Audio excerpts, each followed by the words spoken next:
You know that one Ghanaian sauce that goes literally with everything, from rice to yam, even bread? Yes, that one, the famous dark sauce Shito. Today I'm going to show you how I make my version. Rich, simple, and very delicious. So lovelies, let's dive into this video.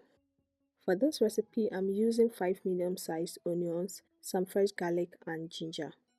I'll go ahead and cut these into smaller pieces. I'll be blending this together with some dry spices, which I'm going to show you later. I'll first slice the onions vertically, then across. So this gives you small pieces, which is easier to blend. Once I'm done, I'll transfer this into a bowl and do same for the garlic and ginger. If you're new here, hi there, I'm Stella and I share amazing recipes you can actually make at home. So if this is what you're interested in, consider subscribing to the channel. It's free and full of good vibes. And to my returning subscribers, thank you so much for always supporting me and coming back to watch my videos. You're the best. And that's what you're going to have at the end. Now I'll go in with some dry spices, which are rosemary, cloves, fennel, thyme, and peppercorns. Don't be stingy with your spices, lovelies. This is where the real flavor starts. But also make sure that you don't add too much, okay? Because adding too much is going to make your sauce quite bitter. For this recipe, I actually added 1 tablespoon of each spice and it was good. I'm going to mix everything together and this is ready to blend, guys. In a blender, I'm going to add some of the cut spices, then go in with about half cup of water and that is it, okay? At the end, we need to cook all the water out, so there's no need to actually add a lot of water to this. And also, you know, onions already has water in it, which helps in blending. So this trick is good and helps you to save cooking time. And now you see how I'm blending the fresh spices, right? In small batches, I'm just going to add in little portions on top of the one I've already blended until everything is smoothly blended. And this is what you should have at the end, very nicely blended spice base. You're going to set this aside for now. Now, no shito is complete without shrimp and fish powder. These two are non-negotiable, guys. It gives shito that deep dark color and also adds a smoky taste to it. That actually builds the flavor, okay?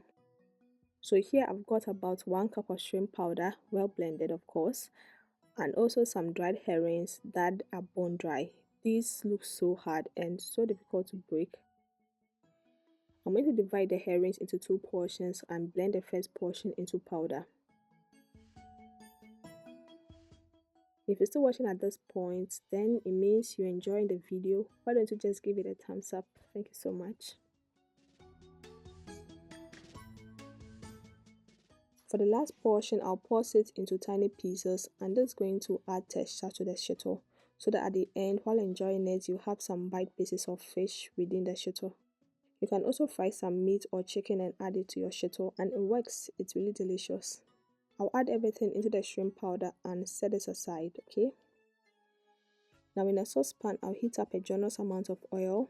Shito needs a lot of oil to make, okay? So don't worry about how much oil I'm using. Once that is hot, I'll add about 2 tablespoons of tomato paste. I'm going to fry this until all the water dries out, and that is how you get away the metallic taste from the canned tomato paste, okay?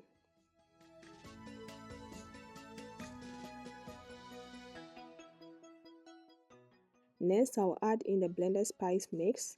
Mix that well until everything is combined. Then I'll go in with some bay leaves for extra flavor.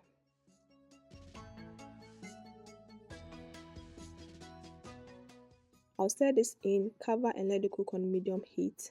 Now make sure to check this occasionally and stir also. This one needs a lot of attention, so make sure that you are around it the whole time, okay? At this point, the kitchen smells divine and the sauce is cooking so well. I'm going to add in some chili pepper for some heat. Mix that well until everything is combined. Then salt and chicken seasoning for tasting. Give it a good stir and then in goes the shrimp and fish powder.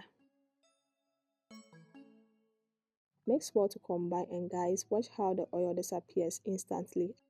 I told you shito needs a lot of oil. So at this point you can actually add in a little bit oil if yours looks this dry. And don't be bothered about it, it's not going to affect the taste or anything. I actually added a little bit of oil along the way. Let it cook slowly on low heat so that all the water cooks out.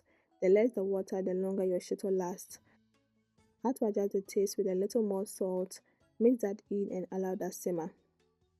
If you're making this for business, go generous with the oil, okay? It helps preserve it for a long time. So this has been cooking slowly for a while now, and look at that lovely, rich, dark, glossy sauce. This sauce is nose blindingly good. The smell alone is so tempting. This shito goes with everything, from rice to kenke, yam, even bread. And if you want yours to last longer, just like I've said earlier, make sure it's well cooked and has enough oil on top, okay? The oil is your natural preservative. With that, you can stay on the shelf for more than 3 months or even longer without going bad. So lovely, that is how I make my favorite Ghanaian dark sauce. I hope you learned something new today and you're going to try this recipe soon. If you do, please tell me in the comments how yours turned out. I'd love to hear your twist on it, okay? Thank you for watching and see you in my next one. Bye.